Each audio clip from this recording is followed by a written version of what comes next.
Donald Trump has ordered the Department of War to resume the testing of the United States nuclear weapons capability. That coincides with a new film called A House of Dynamite that tracks the US response to a rogue intercontinental ballistic missile that is nuclear tipped and it's aiming for Chicago. We'll talk to the writer, Noah Oppenheim.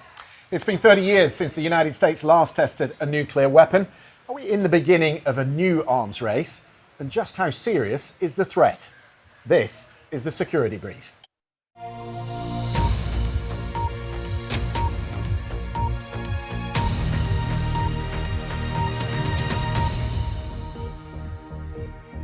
Mikey, let's break this down. What has Trump done and why is he doing it now? So Trump is reacting to two recent Russian tests involving what the Russians are calling an unlimited-range nuclear-powered cruise missile called the Borovesnik, and a nuclear-powered and nuclear-capable submarine-launched drone that works like a torpedo, if you like. This is called the Poseidon. However, it's important to note this, both tests were on the delivery side, not the exploding of a warhead side. So how has the Kremlin reacted? Well, Russia's defense minister said, quote, "We must respond appropriately to Washington's actions," urging his government, the Russian government, the Kremlin, to begin preparations for a full-scale nuclear testing immediately. When Trump talks about testing, what does he actually mean by testing? Does he mean the bomb, the warhead, or does he mean the delivery system? It was like that conversation. Do you remember when he said he was putting two nuclear subs into a region? It's sort of, we don't really know what he was talking about. However, I think he's referring more to testing a delivery capability rather than an actual explosion, but that's undetermined at the moment. You're looking back almost right back to the Second World War, but I mean, the yields we're talking about now, they're much bigger, aren't they? Yeah, and I think, you know, in order to get contrast of where we are today, I think we've got to go back right to the beginning, and that was the first atomic bomb dropped on Hiroshima in August 1945. It was an atomic bomb, that's important to note, and I'll come on to that, called Little Boy, with a yield of around 1,500 kilotons. That's equivalent to around 15,000 tons of TNT, which was huge back in 1945. Detonated at about 1,800 feet, so it was effectively an airburst bomb, and it was dropped by a B-29 Superfortress bomber called the Enola Gay. The effect of it was it raised around 5 square miles of Hiroshima to dust and caused around 120,000 deaths over the first 4 days. And that was attributable to the original explosion, burns, and then the radiation effects. So how does that compare to the sort of yields that we're talking about now? Yeah, I mean, we're talking grotesque sizes. The evolution rapidly went from atomic bombs, so uranium was used for the Hiroshima bomb, plutonium was used for the bomb on Nagasaki, that was called the Fat Man. And now it's been developed into what are called thermonuclear bombs, hydrogen bombs, using fission as the trigger.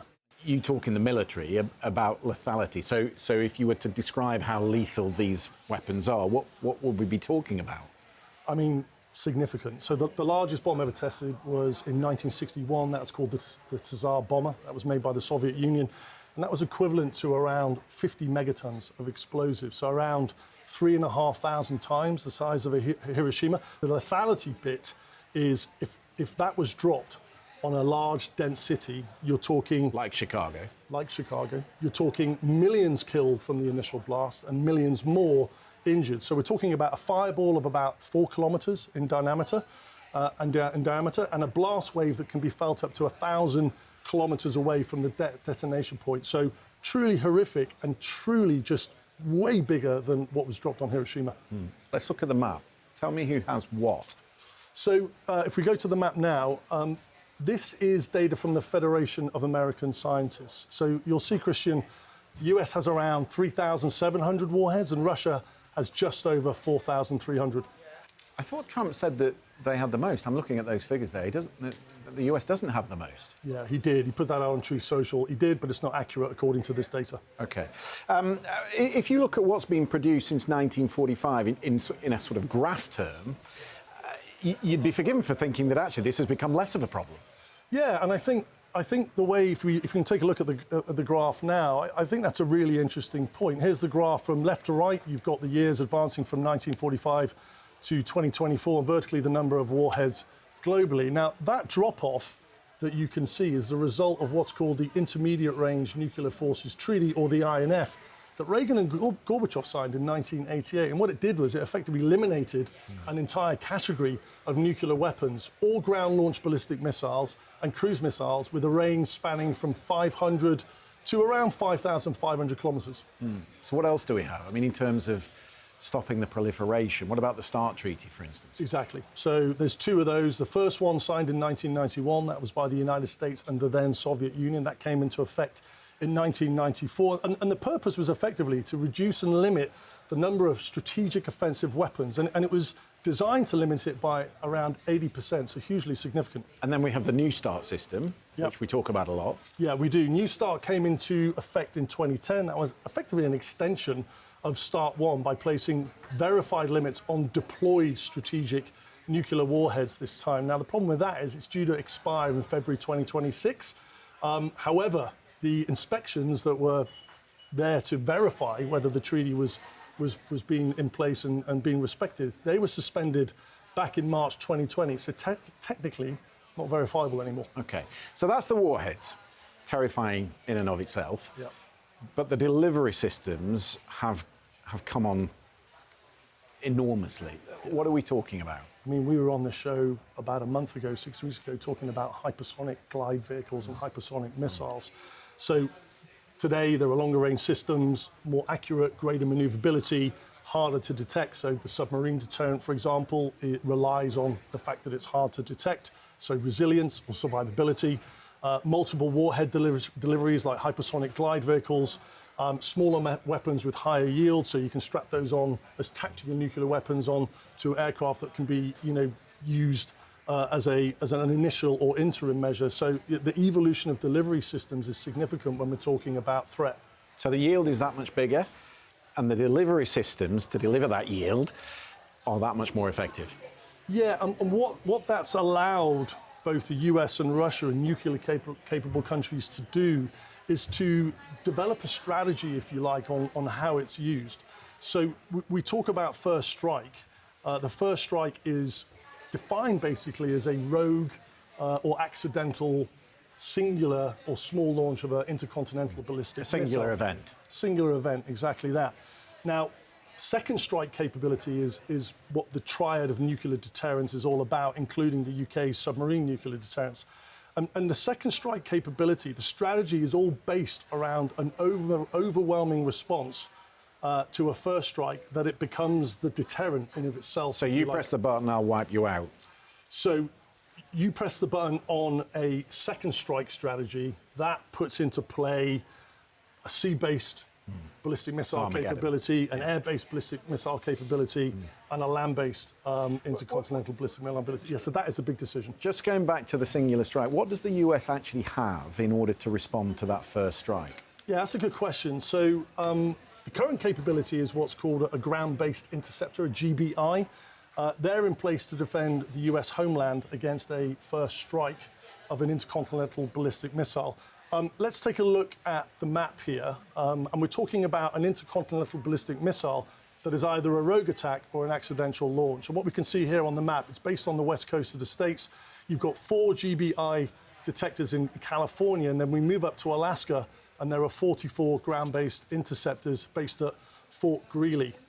So that's effectively the only capability that currently exists, but there is a third base that is planned to be built by 2031 on the East Coast. Tell us how those work. I mean, what happens when they're fired into the air? Yeah, so they're silo-based. Effectively, they're designed to intercept an intercontinental ballistic missile at what's called its mid-course phase, so outside of the Earth's atmosphere. And then there's an extended kill vehicle. That's effectively the warhead separating from the booster rocket that then goes after the ICBM warhead. That's basically the way it works. Does it work? I mean, the truth is, according to the Center for Arms Control and Non-Proliferation, they're stating that approximately 50% are successful in scripted tests, which means scripted tests basically means a manufactured scenario where they're not basically having to address too many unpredictables. More of a risk than is comfortable. A coin toss is completely inefficient when it comes to defending against a nuclear missile, which at 50% is exactly what it is. I don't feel comfortable. with a coin toss, but it feels like a very good place to bring in the writer of the film, A House of Dynamite, Noah Oppenheim, who worked closely with the director, Catherine Bigelow. Welcome to the programme now. It's really good to have you with us. Mikey set out for us there very clearly the capability and the risks. We'll come to the interceptors in a second, which are a key part of the film. But I want to explore with you that 18-minute window and the response as we see it in the film from three different perspectives. And it's the indecision over that overwhelming second strike response that Mikey has talked about that you've zoned in on. Why? What is the film attempting to do? Well, the film is attempting to give the audience a visceral understanding of just how little time our government would have if an event like this were to ever take place. You know, you say we use 18 minutes in the film. If a missile is ever launched from the Pacific Theater, it would be, under 30 minutes to impact in the continental United States.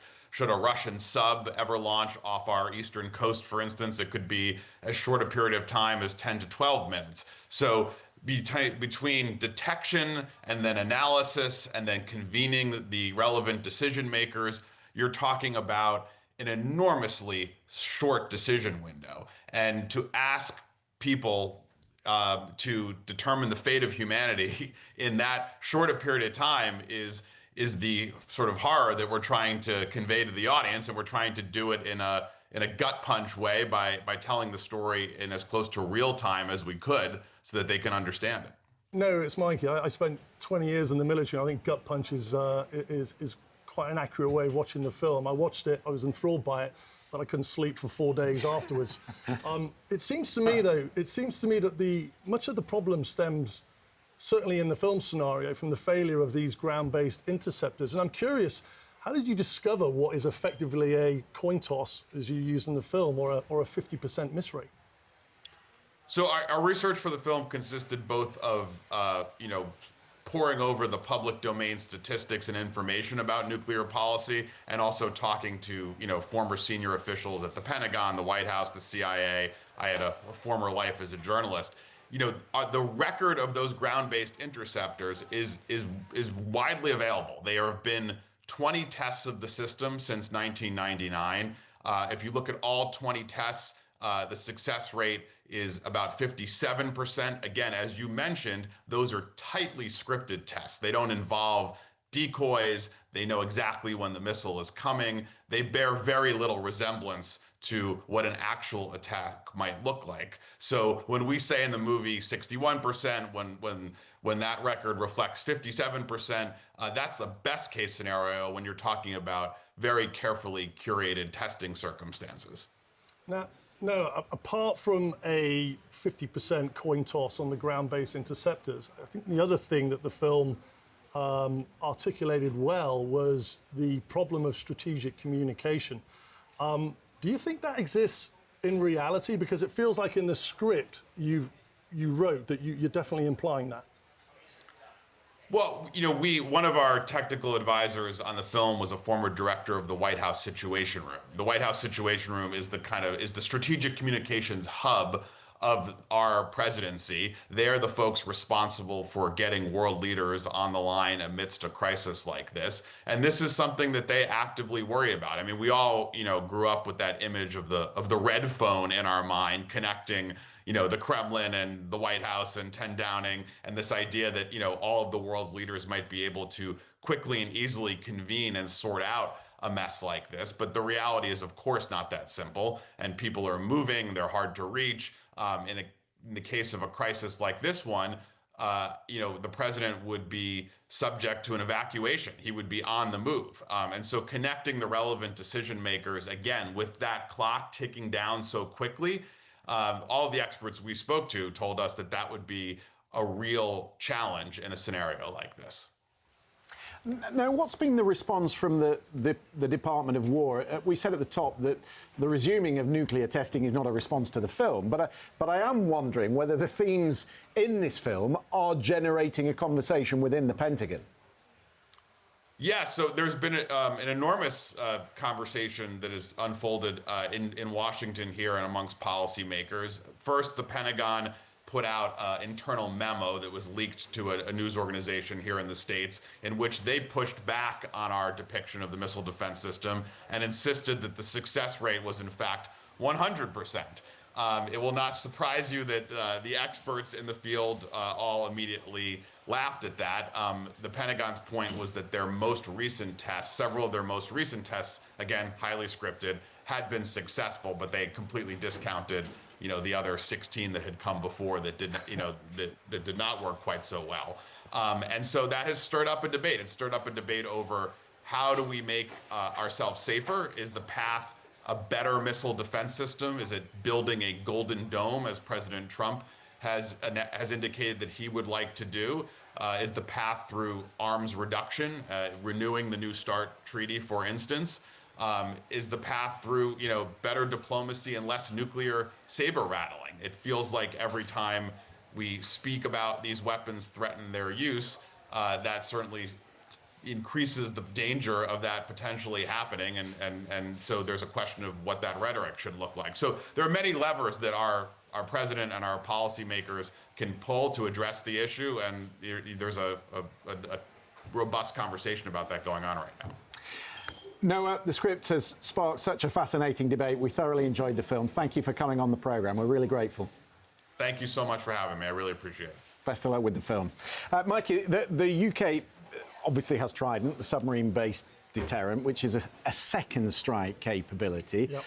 But were we to be attacked in the UK by a rogue intercontinental ballistic missile, what response do we have? Would we be able to stop it?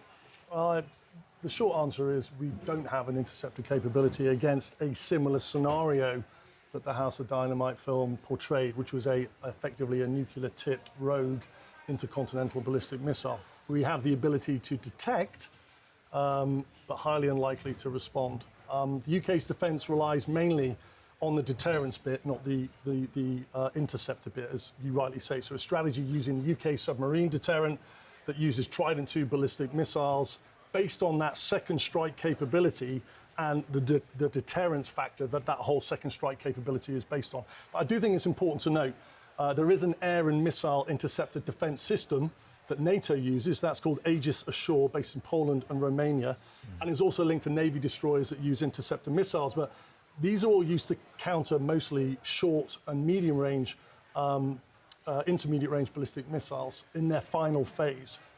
So, short answer, there's a lot more work that needs to be done on the interceptor piece for an ICBM. Right, so no UK sequel to the House of Dynamite then? I don't think Noah would sign up to that. No. OK, well, on that very happy note, we'll have to leave it there. Mikey, thank you very much. Just a reminder to you, if you did miss part of this episode, it is there on the BBC YouTube site, as are all the previous episodes. Do take a look at that. We'll see you next time. Thanks for watching.